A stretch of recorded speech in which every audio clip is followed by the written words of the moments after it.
Hi mga loves! Ako lang to. Ayan, kain tayo loves. Galing ako sa work. First meal of the day. Nalag na ang lola mo.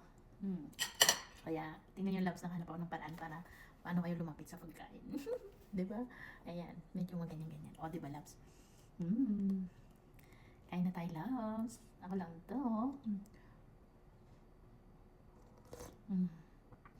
Sarap. Diba loves?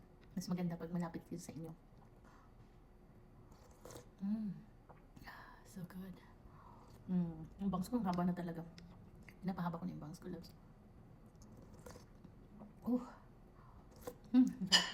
Noodles lang, loves. Pero, Pinoy-special ko. Pinoy-special na noodles. Meron siyang hipon. Merong iba't ibang fish tofu, iba-ibang size. Meron pa siyang white, ayan. Iba-iba sila loves. Tapos, meron siyang dumplings lab. Nakahanap ako ng paraan lab na patong ko yung pagkain. Ano ko? Kaldero. Para nalapit. Napapansin ko kasi, parang hindi naman ako masyadong kita. Ay, hindi niyo makita ang kagandaan ko, loves. Pero, sobrang init nito.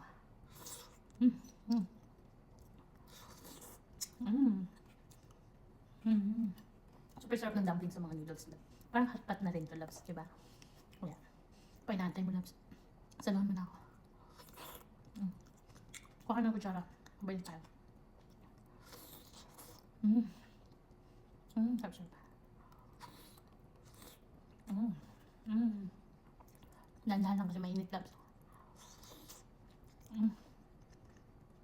So delicious.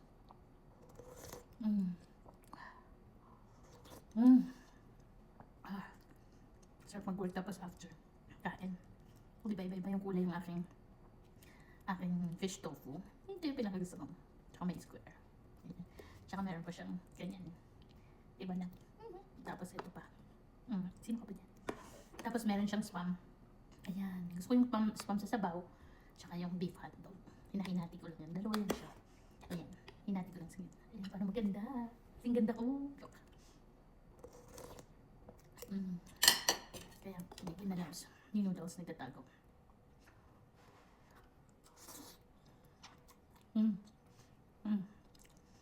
Sarap.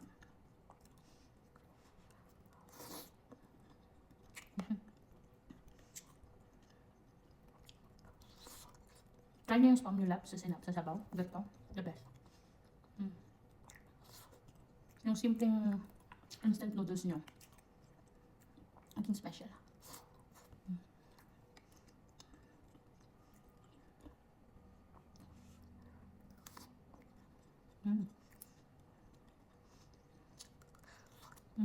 Ganyan siya sa loob, loves. Kaya ikaw, pag naantay mo, loves, kuha ka na ng pagkain mo. Love, love.